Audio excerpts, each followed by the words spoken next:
কৃষ্ণ কৃষ্ণ শুধু শ্রী কৃষ্ণ। এবার আপনারা সঠিক কথা বলবেন, ছেলে হলে বেশি আনন্দ হয় না মেয়ে হলে বেশি আনন্দ হয়?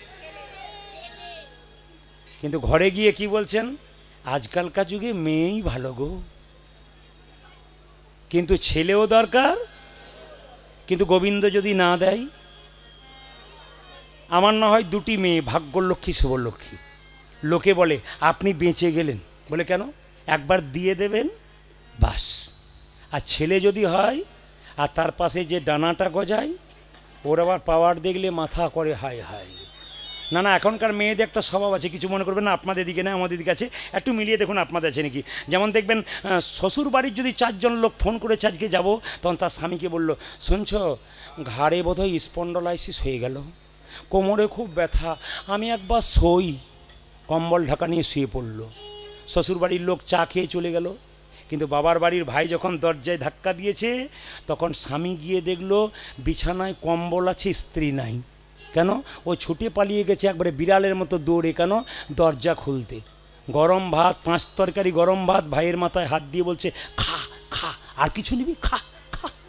না না, এরকম যদি কেউ হন তার ওকে নারী বলা হয় না, ওকে আনারি বলা হয়, এবার 100%। এরকম দ্বিধাবোধ কেউ করবেন না, তাকে নারী বলা হয় না, নারীর কোনো বৈশিষ্ট্য তার মধ্যে নেই। কেন? আপনার বিচার থাকবে সমান। কেন? শাস্ত্র বলে দিয়েছে, কি বলেছে তাকাবেন, শাস্ত্র বলে দিয়েছে, কি বলেছে মায়েরা, মেয়েরা সব পারে।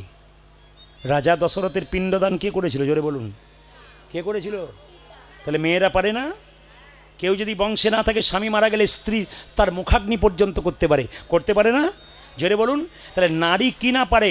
একটা ছেলে যদি একটা বংশের প্রদীপ হয়, একটি মেয়ে 2টো বংশের প্রদীপ। আমি আপনাদের সামনে বলবো, স্বামী স্ত্রীর সম্পর্ক ভালো রাখুন। কেন? স্বামী স্ত্রীর সম্পর্ক হাত আর চোখের মতো, কথাগুলো হীরার মতো, নিতে পারলে কাজে আছে। কি? হাত আর চোখের মতো। হাতে ব্যথা পাবে, চোখ কাঁদবে, চোখ দিয়ে গড়গড় করে জল পড়বে, হাত মুছিয়ে দেবে।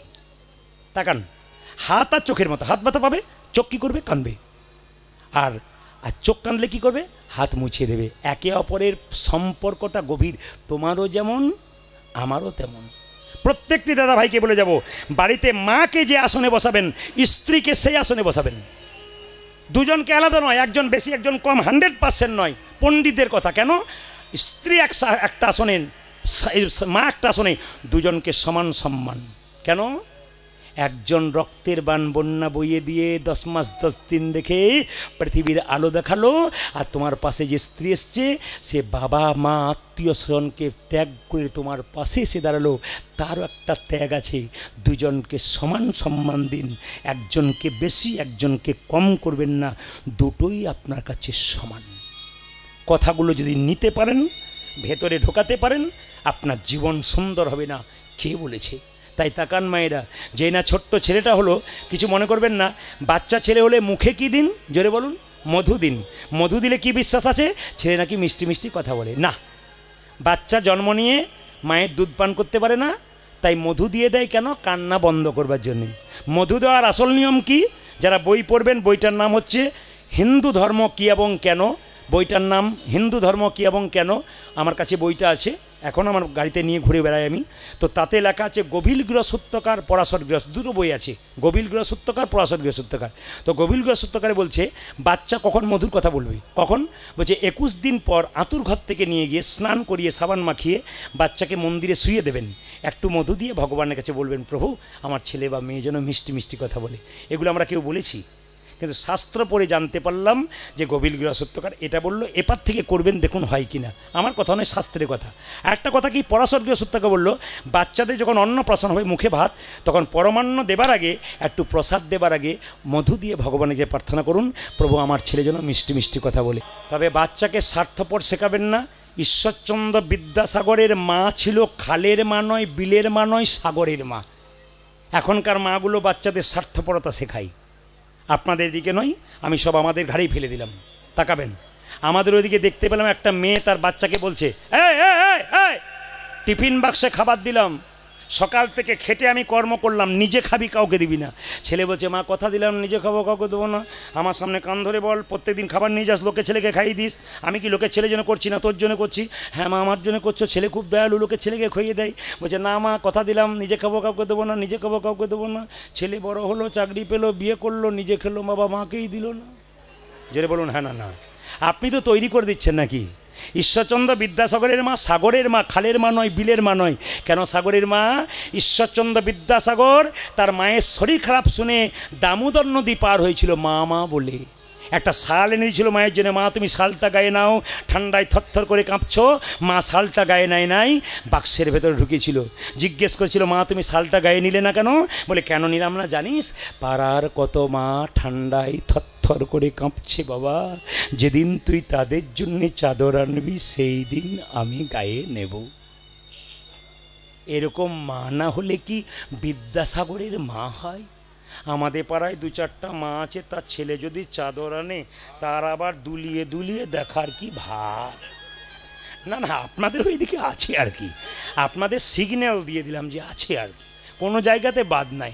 তাহলে সেই ছেলে কখনো বিদ্যাসাগর হয়? হয় জোরে বলুন, হয় না। তাকাবেন মায়েরা, এই ছেলেটি যে নাম রাখলো রঘুনন্দন, এই রঘুনন্দনটিকে তত্ত্ব বলল কামদেব মদন। কামদেব মদনটিকে তাকান, ভগবান কৃষ্ণ কামদেব মদনকে 5টা বাণ দিয়েছিল। কামদেব বলল তোমার বাণ তোমাকেই মারবো। ভগবান বলল আমার বাণ তুই আমাকে মারলি, অভিশাপ দিলাম তোর মর্তকুলে জন্ম হোক। কামদেব মদন বলল অভিশাপ যদি দিলে মর্তকুলে জন্ম হোক, আশীর্বাদ দাও যেন তোমার চরণ সেবা করতে পারি। ভগবান বলল তুই তো খুব চালাক, আমার চরণ সেবা করতে গেলে আমাকেও যেতে হবে। কথা দিলাম কামদেব তুই যাবি শ্রীখণ্ডে গোপীনাথ রঘুনন্দন রূপে, আমি যাব গোপীনাথ রূপে। একদিন তোর হাতে আমি নাড়ু সেবা করাবো। গোপীনাথ জিউ কি? আচ্ছা বাবা কিছু মনে করবেন না, আমার দিকে তাকান। আপনাদের আসলে সবচাইতে ভালো লাগলো কি বলুন তো? যেটা ভালো লাগলো সেটা বলি। আপনাদের এখানে বজবজে কিশোরপুর এলাকায় কোনো মাতাল নাই।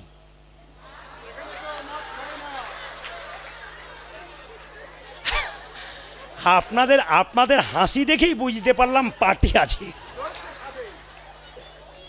না না কি আচ্ছা কিছু মনে করবেন না, আস্তে আস্তে না না বলি। আপনারা এমনভাবে এঁটে সেটে বসছেন যে পেরোনোর কোনো পথ নাই, মানে আগলে ধরে আছেন। তা আপনাদেরকে বলে রাখি মায়েরা, পার্টি সব জায়গাতে আছে। এক জায়গায় কীর্তন করতে গেছে একজন ভদ্র মহিলা, তার স্বামীকে নিয়ে গেছে, নিয়ে বলছে দাদা নেশা ক প্রকার বলুন তো? এমন 3 প্রকার 4 প্রকারও হয়। বলে 1 নম্বর আমি খাই না দেখি, 2 নম্বর, 3 নম্বর, 4 নম্বর।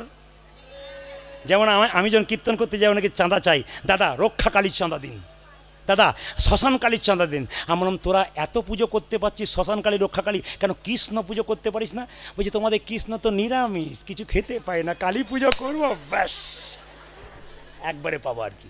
তো কিছু মনে করবেন না মায়েরা, এই দেখবেন স্বামী, আমি নেশামুক্ত সমাজ করতে চাই, আপনারা করবেন কি না করবেন আপনাদের ব্যাপার বলতে চাই।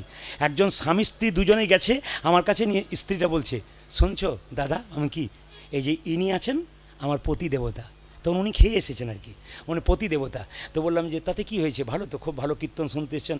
বলে না না উনি আমার পেছনে বসে আছে, খুব খাই, যা টাকা রোজগার করে অর্ধেক ওখানে যাই, আপনি একটু বলে দেবেন যেন না খাই। বললাম কোনো অসুবিধা নেই আপনি বসুন।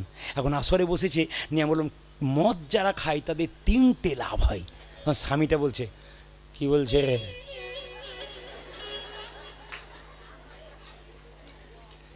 মানে এ কথা আপনাদের চিরকাল মনে থাকবে। মানে যেখানে আবার গান করি সেখানে কিন্তু হ্যাঁ 365 দিন মনে থাকে যে কী কাণ্ড করিয়েছিল আর কি। তাকাবেন মানে না, মানুষকে বোঝাতে গেলে কিছু করতে হয়। তো লক্ষ্য করুন, এখন লক্ষ্য করুন, ও বলছে দেখছো কি বলছে লাভ হয়, তখন স্ত্রী বলছে চুপ করো, আগে গোটাটা শোনো তারপর কী হবে। এখন লক্ষ্য করুন, এখানে যদি কেউ খায় সে বলবে বংশীধর বাবু প্রদীপবাবুকে পরের বছর আবার আনুন, যদি কিছু শর্ট পড়ে তা আমি দিয়ে দেবো।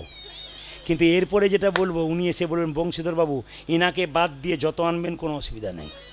মদ খেলে 3টে লাভ কি না, যে মদ খায় তার বাড়িতে চোর ঢোকে না, তাকে কুকুরে কামড়ায় না, সে জীবনে বুড়ো হয় না। তখন তার স্ত্রীকে বলছে দেখছো শুনছো কি বলছে, শুধুই না খালি এরকম করছে। এখন লক্ষ্য করুন, আপনারা এত তাকান, দেখছো কি বলছে? আমি বললাম মদ, স্ত্রী বলছে ভেঙে বলুন। আমি ভেঙে বলি, যারা মদ খায় তাদের বাড়িতে চোর ঢোকে না কেন? না দেখবেন কাশি শুরু হয় কেন? যে মদ খায় তার কাশি শুরু হয়। মদ তো খায় না, মদ ওকে দেখুন আছে, পার্টি আছে, এখন কাশি শুরু হয়। রাত্রিবেলায় চোর ঢুকতে গিয়ে ভাবে বেটা জেগে আছে, ঢোকার দরকার নাই, কাশছে। আর কুকুরে কামড়ায় না কেন? দুর্বল হয়ে যায়, চলতে পারে না, লাঠি হাতে নেই, তখন কুকুর দেখলে মেরে দেয় দৌড়। আবার দেখবেন যারা পাঁড় মাতাল হয় তারা নর্দমার পাশেই শুয়ে থাকে, আর কুকুরটাও তার পাশে নর্দমাতে শুয়ে থাকে, ভাবা আমার প্রতিবেশী বটে, কামড়ানোর দরকার নেই। আর বুড়ো হয় না কেন? বুড়ো হওয়ার চান্স পায় না, তার আগে বলো হরি। যে খায় এতক্ষণে মনে মনে ভাবে বেটা সব ঠিক ছিল, লাস্টে খুব খারাপ করে দিলাম। যেরকম রাধা রানী কি, শ্যাম সুন্দর কি, মদন মোহন কি, মানে হাসিতে হাসিতে যদি হয় গোটাটাই হাসিতে হাসিতেই রেখে দেবো।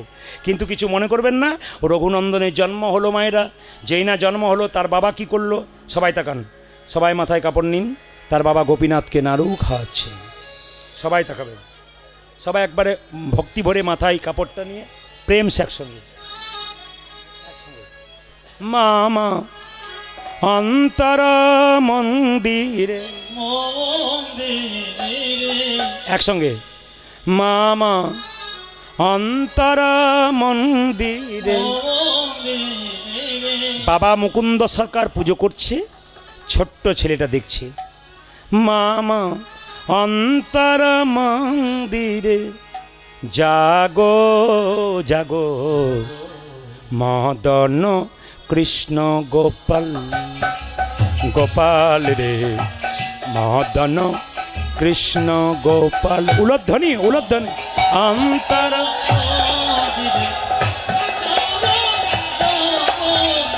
মদন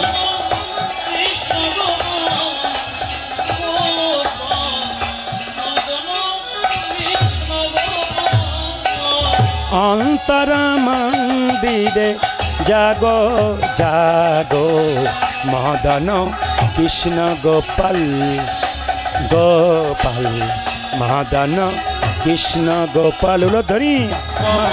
অন্তর মন্দিরে জাগো জাগো মদন কৃষ্ণ গোপাল।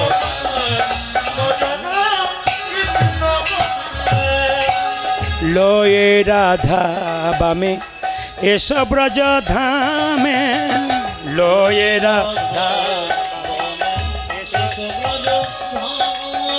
লয়ে রাধা বামে এসো ব্রজ ধামে।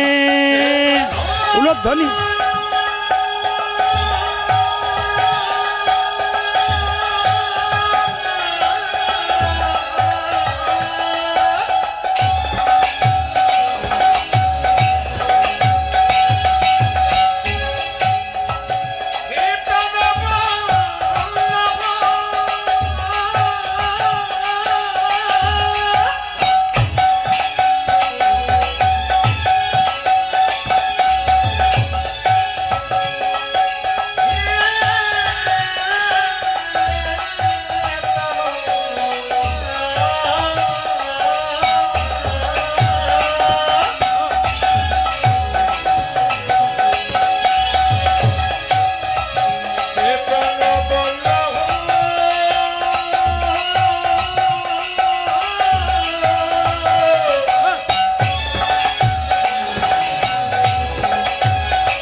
লয়ে রাধা এসো ব্রজ, লয়ে রাধা বামে এসো ব্রজ ধামে, লয়ে রাধা এসো ব্রজ এসো এসো গিরিধারিলা মদন কৃষ্ণ গোপাল। উলধ্বনি। মামা অন্তর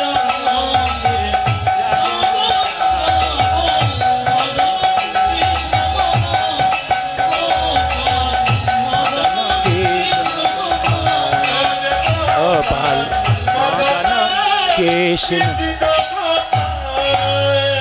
পদকর্তা বলল দেখো দেখো অগ বজের অনঙ্গ ধরিয়া অঙ্গ বজের বজের অনঙ্গ ধরিয়া অঙ্গ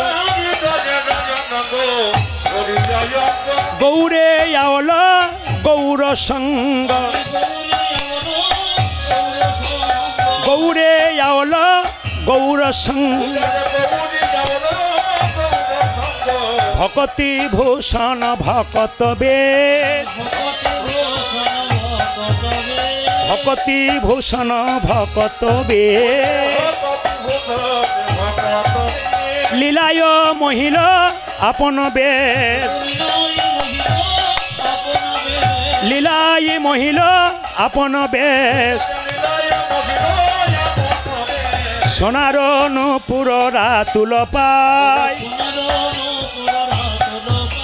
সোনার নূপুর রাতুল পায় সাগর শরণী লইনু তাই সাগর শরণী লইনু তাই এই যে শরণে নিলাম শরণে নিলাম ও যে রঘুনন্দনে শ্রীচরণে শরণে নিলাম ও যে রঘুনন্দনে শ্রীচরণে হরি হরি হরি বলে ও যে হরি হরি হরি বলে ও যে হরি হরি হরি বলে জোরে বলুন রঘুনন্দন কি জোরে বলবেন রঘুনন্দন কি গোপীনাথ জিউ কি আজকে তো সরস্বতী পুজোর দিন ছেলে জন্ম নিয়েছে দোকান বন্ধ তাই মুকুন্দ কি করলো দুই কানে শোনাইল মধুর হরি নাম দুই কানে শোনাইল মধুর হরি নাম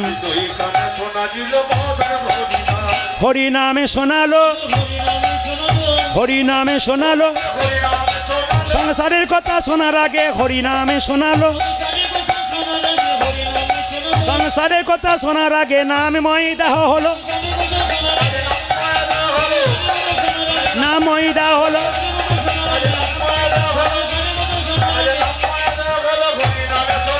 দুই কানে শোনাইল দুই কানে মায়েরা মা সরস্বতী পুজোর দিন মায়ের সামনে বারবার কেঁদে কেঁদে বলছে আমাদের সরস্বতী পুজোর দিনে মেয়ে জন্ম নিয়ে কি বলি মা আমার মেয়েকে ইঞ্জিনিয়ার করো ডাক্তার করো সরস্বতী পুজোয় ছেলে জন্ম নিয়ে কি বলি মাস্টার করো ডাক্তার করো উনি কি বললেন আশীর্বাদে করো মা আশীর্বাদে করো মা কি কি যেন ভাগবতে পড়তে পারে আশীর্বাদে করো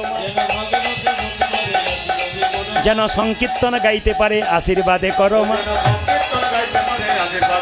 যেন ভাগবতে পড়তে পারে আশীর্বাদে করো মা যেন সংকীর্তন গাইতে পারে হরি হরি হরি বলে যে হরি হরি হরি বলে হরি হরি হরি বলে হরি হরি হরি বলে দুই কানে শোনাইল মধুর হরি নাম